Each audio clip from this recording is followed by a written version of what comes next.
Meilleur site d'information sportive, musique. Ils ont dit Bazala, les bosses à bateau. Qu'est-ce qui se passe pour votre numéro les gars réellement? Il y a les bosses à pour ça un bon. 1 Timothée 6, verset 10 lobby. L'argent est le source de tout le monde. Bateau balanda qui est s'est garé, dans les boulots. C'est l'autre total. Il y a mis balai, ils ont dit bonne vie.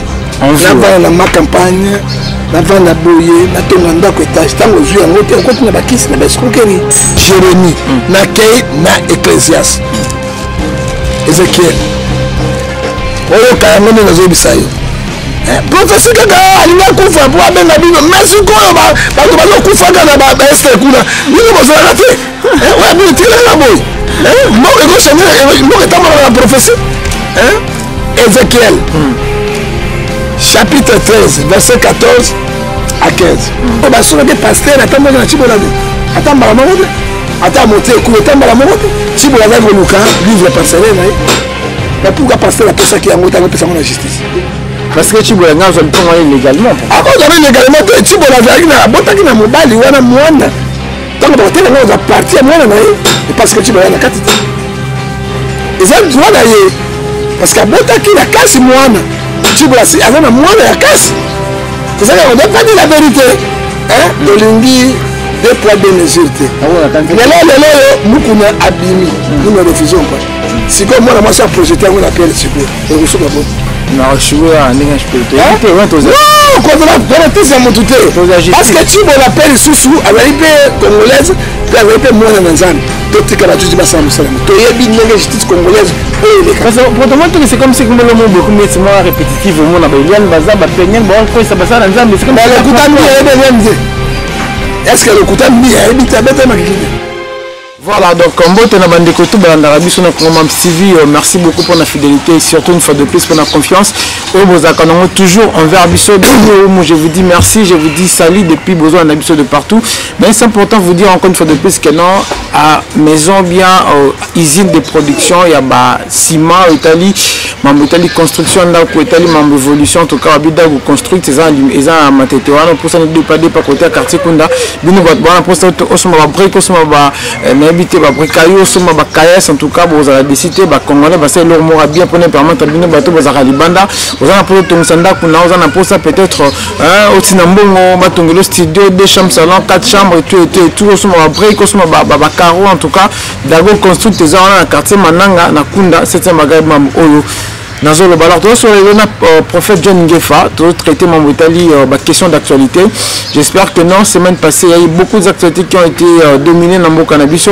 Alors, c'est quelqu'un qui dit la vérité, c'est quelqu'un qui aime trop dur des choses. Ozo Salamana, Ozo Komana, Ozo Komaki, tout soit net, il désannon Nengenini.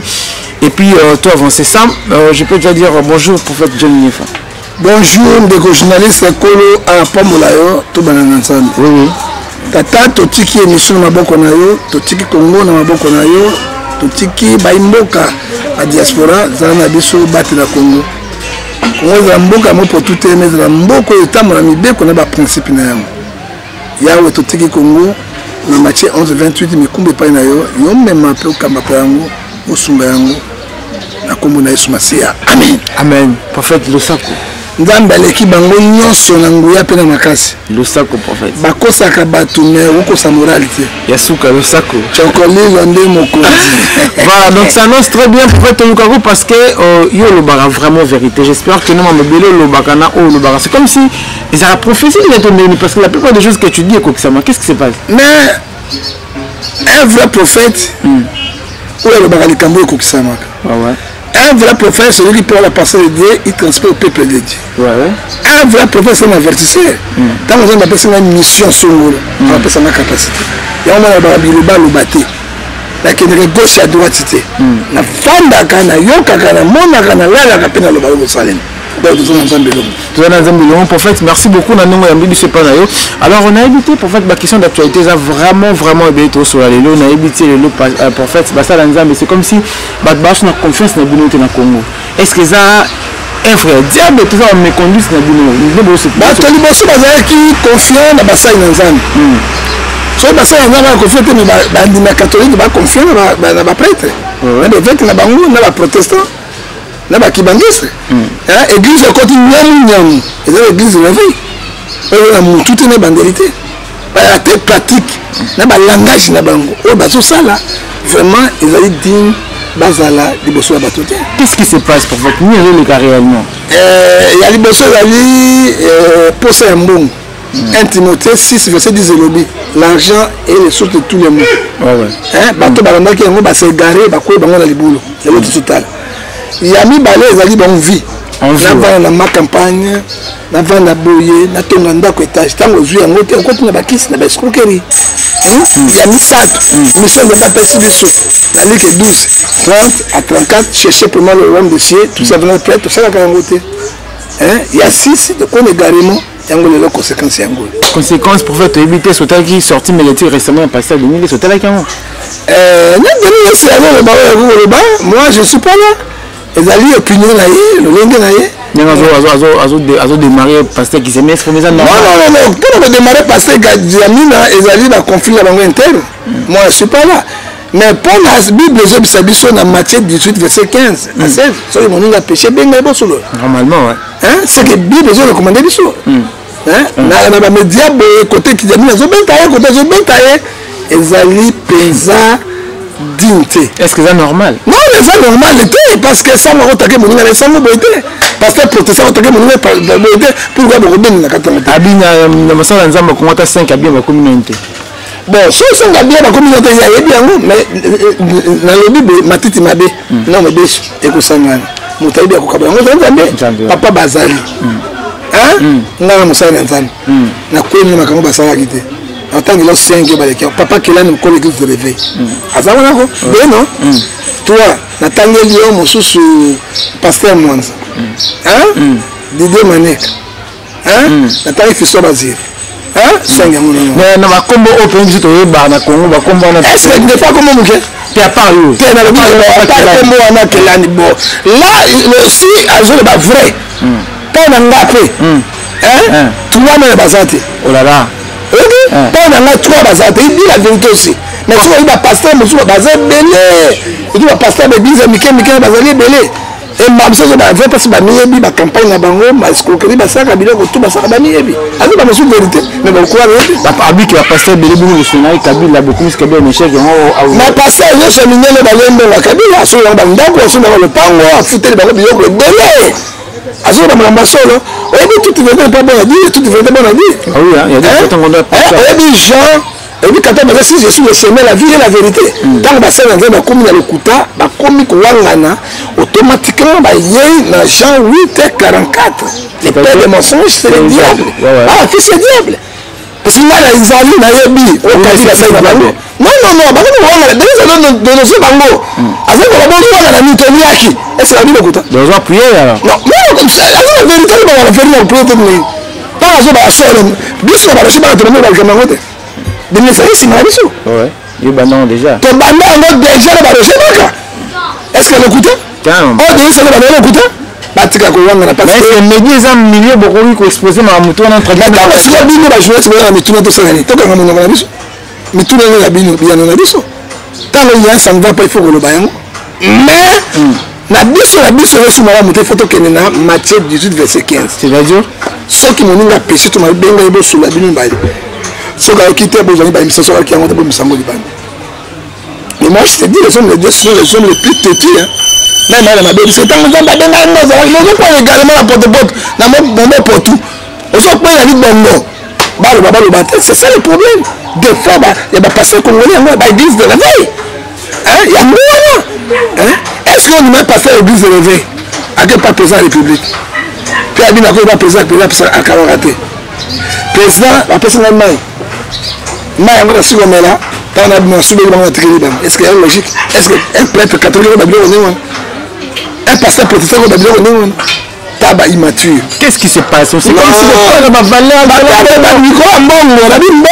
1 Timothée chapitre 6 verset 10 sous charge de la désagrément. C'est le pasteur va donner respecter bien la Congo, mais ces derniers temps c'est comme si vous ce sont les mendiants, ce sont les imposteurs, les escrocs, ce que dit la Bible Matthieu 24 verset 11 je le dis en vous. Et Matthieu 24, verset 11, je vous annonce davantage. Hébreu 4, 23, ça va pour lui le souvenir du sabbat. Luc 12 et 3, oh, bon, même quoi, le sabbat.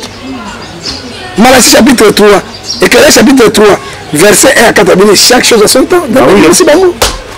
Est-ce que les prophètes peuvent vraiment na partout rose appena na confiance pena ba ça la confiance là on a choisi na bino on a film hein ah bon pour la baby na noté OK so la bini film ça na Paris na France berso kokoya mboka tu na kota Angleterre kokoya ah bon la chose solo ebiti na tika la vérité na bosembo na kosaka peuple te. Alors, prophète John Ngefe, qu'est-ce qui se passe entre pasteur Sonic Afutana, pasteur avec Kakenza? Réellement, Balongo était réellement amis. Pasteur Sonic a commencé chef à l'église de réveil. Oui, RSC, voilà. RSC. MRC, mais RSC. MRC, nous sommes sur RSC. Oui. Tu as des églises de réveil, vous allez en partir. Oui, c'est ça la partie. RSC. Ok. MRC, Nazan Nekuna. Alors, Sonic a combien d'agissement Sonic et qui dit qu'il y a Simba institution monnaie. Il a accusé par rapport à Yachua Rossa Malonda. Mais à part il y a un autre sous. À quoi il y a dignité. Quand il y a Simbi RSC Moula Namboula un homme respectueux qui connaît la valeur des hommes de Dieu pour y battre nos femmes. Par rapport à Sonic,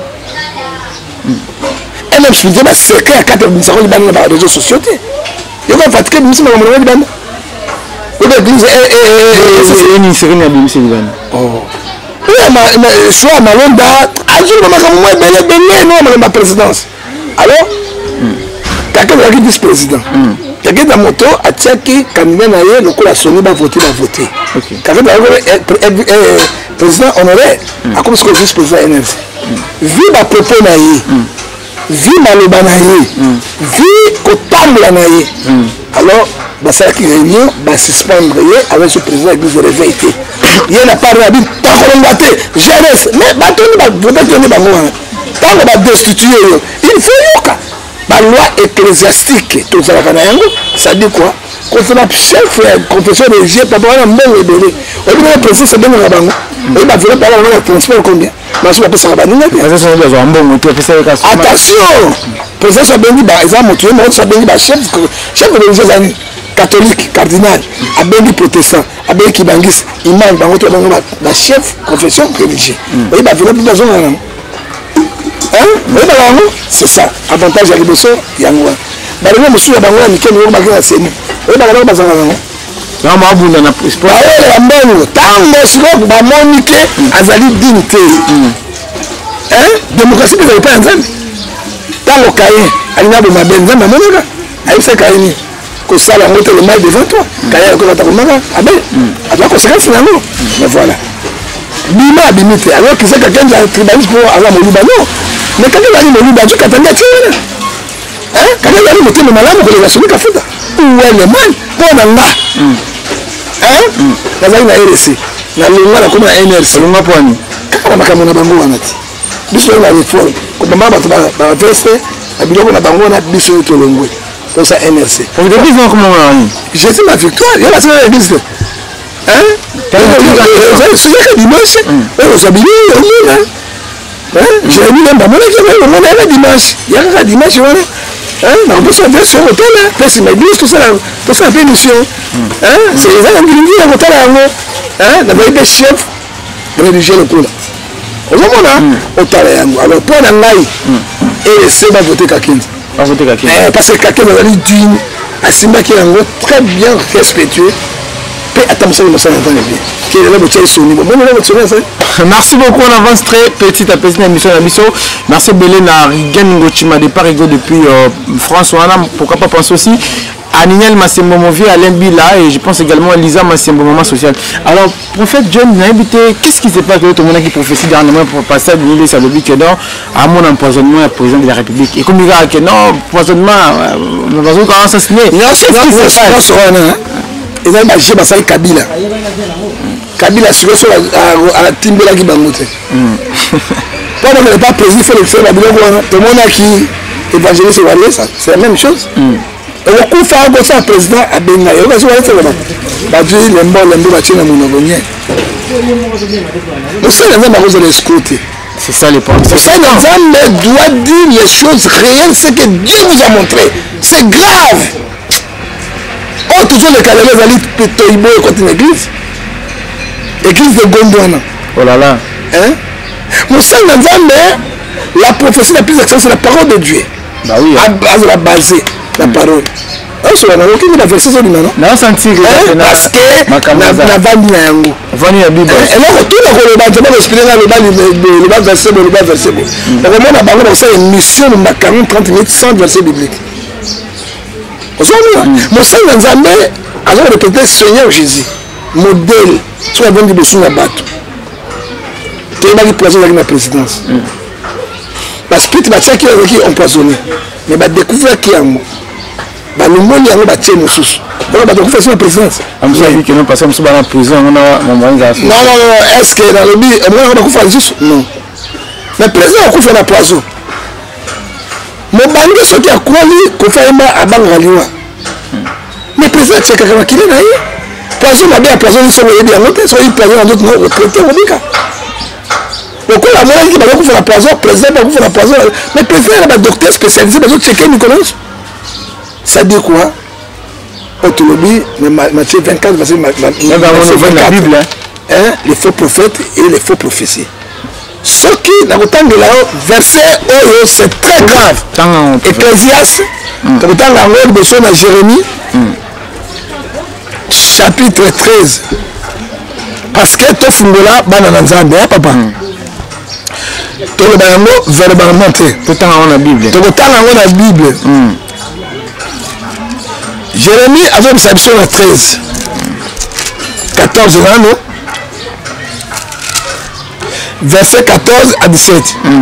L'Éternel dit, c'est le mensonge qu'il prophétise à mon nom. Ok, très bien. Non, c'est très important. Je ne l'ai point envoyé et je ne l'ai point donné l'ordre. Je ne l'ai point parlé. Ce sont les visions mensongères, les vaines prédictions. La tromperie de leur cœur qu'ils prophétisent. Oyoki Oyo Jérémie, Nakei, na Ecclésiaste. Ézéchiel. Oyo Kayangoni Nazo Bisayo. Prophétie kaka alinga kufa pour amener la Bible. Mais si quoi bato bazo kufa kaka ba Esther kuna. Nini bozala te. Ouais, mais tu l'as boy. Moko eko changer, moko tamara la prophétie. Ézéchiel, chapitre 13, verset 14 à 15.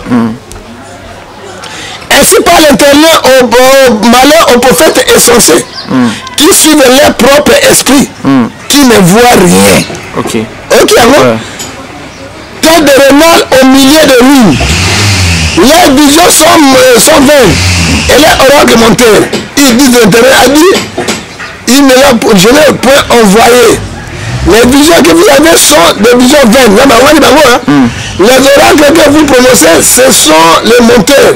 Vous dites l'Éternel a dit, je l'ai pu envoyer. Tous périront par l'épée. La Bible est claire. Donc il tourne à coup de l'épée. Le couteau. Que la Bible dit, tu sais qu'elle a pendant nous tu sais qu'elle a aussi à 18 ans, 20 ans, 50 ans. Quand la Bible dit Kabila, au bout de ça, tu prends 50 ans. Quand la profession, Kabila là, vous allez. Hein, monsieur? Donc, comment dit Matthieu 24? Donc, comment dit Matthieu 24, verset 11?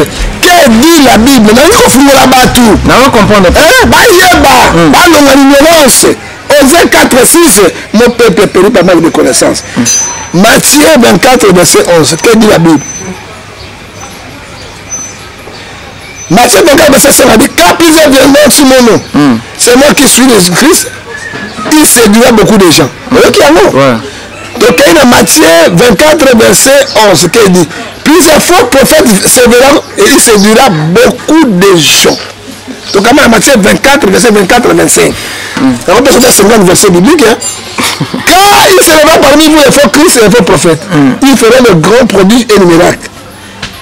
Il séduira les saints. S'il est possible, les élus de Dieu. Voici, je vous annonce davantage. Bible kati makambo. Malachie chapitre 3 verset 18. Vous verrez la différence entre ceux qui servent Dieu et ceux qui ne servent pas. Profession c'est un dimanche. Oui, malade comment dire ma Bible aussi. Et tu peux vivre dans temps là. Tu peux la temps. La taille au lycée. Hein? Là. D'où c'est les jeudis à Lyon, il cherche l'argent, monsieur. Oh là là là là. Policier, on a bien vu tout cela, c'est malheureux. Et même c'est juste dans Romains, même c'est 16, verset 17 à 18, que les tels hommes ne servent pas Christ notre Seigneur. Donc, comme Romains chapitre 16, verset 17 à 18, ne servent pas Christ notre Seigneur. Les propres ventes, on disait les paroles simples et douces, et les prophéties. Bon, maintenant, on va se préciser à l'émission. Pasteur qu'on a libéré. Bon, pasteur qu'on a libéré. Il y a ma bête, mais là, on a condamné à un moquet. Foule le landaki. Tant que on a foule le comment ta renaissance va diminuer? Même va diminuer, on a contact avec le bien. Il ne faut pas dire que c'est ma cam. Si ma conseil nous connaît ma cam, ça 4 mois à prison. Alors ceux qui abîment état congolais vont dédommager. Mort est belle. Et qu'on dédommager mort, mais attention monsieur la justice. Hein? Pourquoi moi ce Chibo là? À l'état qui n'a rien. Tout ce qu'il avait dit, elle avait dit. Ça l'est mis. Mais Chibo là, on a besoin qu'ils aient qui n'ont pas FSC, c'est qui est bon. Mais c'est ça mon qui est mon. Et puis, il y a des gens qui ont dit que il y a cash. Est-ce que c'est seul? Tu es seul. Pas d'interrogation. Non, on a qui n'a pas parce que Yaouli sont non, attends, collègue était, Bible, et vous voyez, Bisabiso, à Timothée, chapitre 3, parce que tout le monde a dit papa,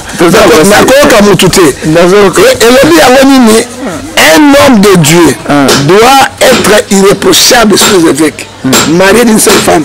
Les enfants aussi modèles et fidèles. Un évêque doit être comparable à Dieu. Mais la fille là a monté pasteur coup. Mais ceux qui ont monté pasteur coup, ils ont pasteur, attends, attends, monter coup, si vous avez un Lucas, livre pasteur, mais pourquoi pasteur la personne qui a monté avec la justice? Parce que tu vois, nous sommes pas légalement. Ah, vous avez légalement, tu vois, la bonne qui n'a mobile, il y a un moine.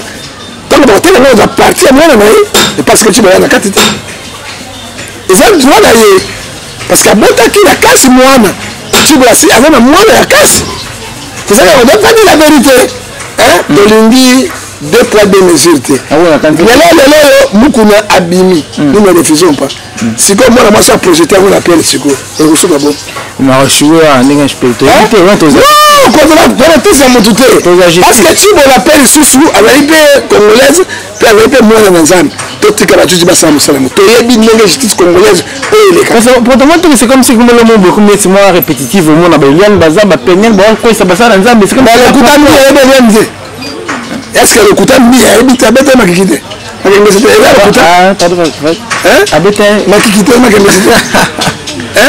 le Koutan? Parce que là, on a Eliane, parce que les choses sont vraies. Parce que les choses sont. Et là, le Koutan, monsieur. Exode 26 le Bible. Tu ne donneras pas les faux témoins, je fais ton prochain. C'est un péché. Mais je dis, mais tu as gagné dans la télévision. Moi, si, Amissa me sabe les choses vraies. Mais c'est pas comment on a dit mon péché, non, on va conseiller ma vie, mais si ils ont sauté, ils ont sauté. Est-ce que moi, si je suis un maman ban, ceux qui me ont été, ceux qui ont pas force, ma casse au violet, ceux qui ont fondé ma cangue. La loi congolaise a fait foutre ma cangue au prison. On est normal. Ah, c'est normal. Maman, moi, c'est mal, maman, il faut que vous préparer. Mais tant que moi, c'est bon, que nous sommes on ne pas nous connaître. Détention illégale. Il y a le pain et il y a bateau. Gratuitement. C'est ça qui a été. Il y a un bateau de lien, il y a un bateau de votre carré de justice. Mais tant que justice, tant à Monique, Madame Zate, à quel instant nous sommes procédés à peine? À tout moment, on a bien recours à Mokuna. Et là, on a le ballon dans Matthieu 18, verset 15. Bas sur le moment à moi suivant. mais biso qui na ba bras de fer tout sur le quand c'est que bien vous avez pas comme les moro veut patriotique comme vous so bete kama tu na po mais ngana zali moto ya bosembo tout le problème était muku na ngana benga va makambo ya kata na téléphone na uza muku nani ça na baseka benga kata téléphone tango muku na makambo zo bali ko leka pa basango te ko kene ko sa be mission tika vie to bundela muku na ngana akata na téléphone ni ça c'est million na mundi maseka oh là là na ya collègue ko la yi bato boni na bundela ba ko ba maki bande un conseil. Un conseil, même nous connaissons un conseil. L'habitation est bon. Pour ces 4 mois en prison, il faut bon. Voilà, merci beaucoup de nous consulter l'émission avec le prophète John Ngefa. Alors, prophète, nous avons évolution en Mboka, nous avons de trop depuis une année à coalition cash. FCC cash au moins un moment. Papa, d'abord, il y a mingi. Dès que coalition au Salema, Congo est déconnecté. Il faut résider. Qui n'a président, il y a résidé le soutien de la coalition.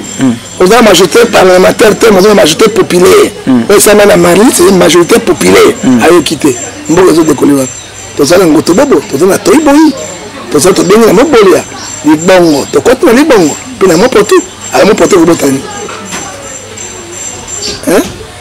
Voilà, je remercie tout le monde. Tout qui était en souhaitant un joyeux anniversaire les 18. En tout cas, merci beaucoup. Ça a été vraiment un grand plaisir pour moi.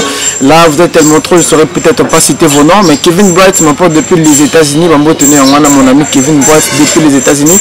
Un prophète, c'est comme une ambition pour ne pas vous prendre beaucoup de temps. Je pense que tout va comprendre exactement. Est-ce que les gens ont évité la caméra à venir à venir à éviter la caméra, il y a l'état de droite. Combien de fois et dit qu'à peine à Belle, il va venir ça les bandes. Sur l'état de droit, sur le cas pour ça, il dit qu'à peine. Ah, la vérité, mais tu as le mal cabinet de terre. Il y a un commandant de camp. Il y a un processé. Azawa Nabino. État de droit, Deli Makambo. Va condamner à Bomaki médecin. Attaquer par le terrain. Il est là aussi la malade Deli Makambo. A toi, sous-président Makambo. Oh, alors ça, on va présenter. C'est la même chose que Kamera Bimi. Kamera était même à B. Je me suis donné même 2 millions, 250 millions de dollars. Je me suis donné pour un bon moté maman. À ça, il y a un scénario de Makambo. Il y a un procès Kamera pour le politique. Mon ami, Kamera n'a pas bimi de Kamera vous avez un cas de source de la prison. Oh là là. Et bon, on ce qui. Mais papa a mon corps Jaman. Alors, besoin un bon autre mais quand même, monsieur le président, des poids des mesures. Et juste c'est un bon rendez-vous. Président Rwandais, l'information circule. Avant la vite, le gouvernement a Koufa Kala. Kagame a la vite. Pourquoi c'est quand même à la vie? Kagame a bien qui maladie au cerveau pour la. Oh là là. Parce qu'il y a besoin de Congolais 16 millions. Je m'acquille du makina, qui s'est quitté dans le territoire de Rwanda, ils ont fait à Kagame. Donc, Azali espion, Azali gendarme, dans l'Afrique centrale, aux États-Unis, puis on a un Européen, Kagame m'a besoin qu'il est Londres. Parce que pasteur Rwanda, j'avais posé la attention de Sénat. Le corps dans Israël. Pour base de la base, monsieur Mbalamour a peur et belé à l'école. C'est Kagame Azali, na vie à solo.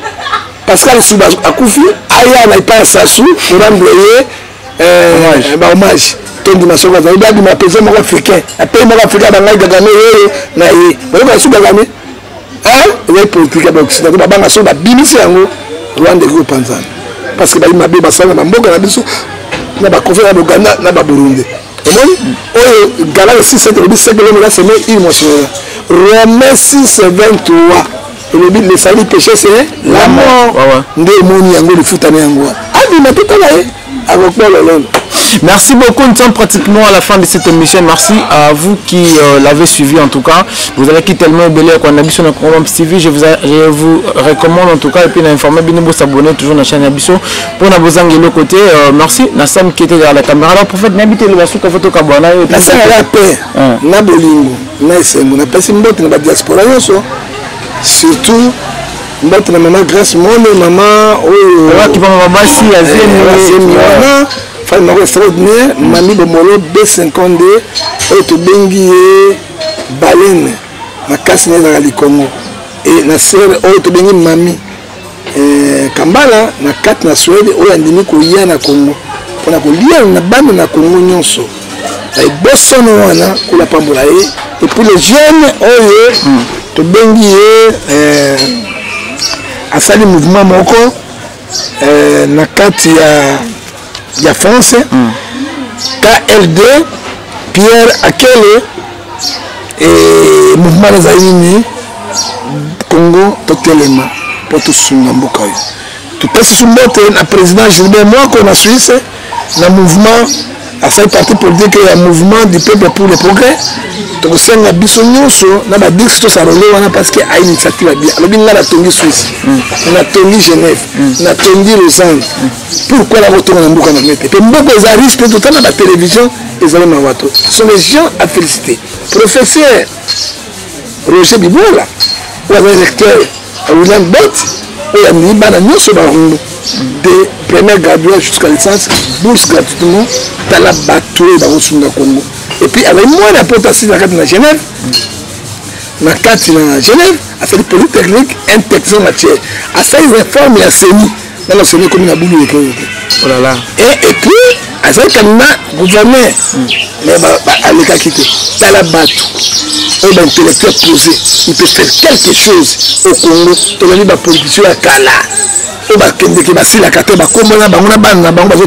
est-ce que Congo va partenir à Bango? Vraiment, vraiment parfait. Changement politique, vous savez, c'est évolution. Évolution, vous avez dit que Combo a toyo kaka tina lelo na bare la Bango. Non. Motoba otika bazote, talba Roger Bidouane. Bango là. To pesimbote de susu na papa ya quartier na Mikonga ondeko na biso otolobi Maseba Kolo apambola yo peut tout ça ba pasteur botika makambo zo ça moi si à montabote bana 5 nani on sous abote yo to tanga ba musu sima oh là là yo botoli poser na moi sina yo péché ni ça péché David Abomaki oui soda yiri David a ngolo yo ko zango yo ba kufa miso pole tika mbala sima tokoloba toke na justice toke na pina 6 mois pour la aux chefs spirituels munene et bela basi batondi pour que moi si ya moninga pe mama ya bano tiki se ndako ya munene à cause de ma professionnel na lokuta ozoko mona ngo kolo apambola bino to pesi mboto lisusu na Roma oyo azali na kati ya Londres président ba nzamba apambola surtout maître Otobengi Ndimbi ngoi 3 fois champion d'Europe alors bien zoya pate na Goma abuna na Rwanda peut-être 5 secondes contre combat contre John Sinai abuna na Rwanda 3 fois champion maître Ndimbi ngoi na kati na pana champion d'Europe bato makasi bana Congo kolo apambola ye tala ba frère compatriote to pese sumbote na Gilbert Mwako na kati ya Lausanne Papingefa président Otobengi directeur de la SAP professeur de la SAP na kati ya Zélie na pambola ye et puis to pese na Eric Lele boye malamu et puis to kosukisa mbote na biso na motomo surtout apôtre Elias Pedro Nangola OK na pasteur Lukau na kati na force kolo apambola yo et to pesi Guillaume Loni tout la mwisi vimba parce que la makambo pour te sale ma voiture comment jipe comment pour ba kongolo bakanga minoko na bango parce que jusqu'à là to lobi ezo komate suka mboto to pesi na ndeko tout to beki to pesi na mukaka to pesi na moningo to pesi na épicé to pesi na bambola komboka bambola mongala tula nina benga 6600 votes oh là là simbolo ka nani Laurent Sokoko soki boy joie grenade asina na Kagame akembo kapol sila la James Kabare pour de namina non côté wana noko okaka ene na Congo okaka ene na Congo to na pesi ben noko chukembo to sika zali kolo apambola on va démarrer failli ça va démarrer failli il faut aller à l'ambassade elle a reçu la trahison le public à ça là il passe là on attend mais musique ça il a comme on ngo alors bien la jeunesse va sonner son micro non quand ça na polémique parce que na zo ba vérité dire que numéro na soko zo spirituellement sungayo quand même la version de Bimiseli. En tout cas, pour le pasteur qui peut donner même 4 versets bibliques sans autant la Bible. Je n'ai pas le temps. Tant que j'ai inspiration. Attendez. Oh là là. Attends, l'église va faire 2 minutes. Attends, bino bandite siko 15 heures, to landa 16 heures. D'abord que mes filles na bimi na keo. Na attente, même l'église n'a pas qu'on kende. Je n'ai pas le temps.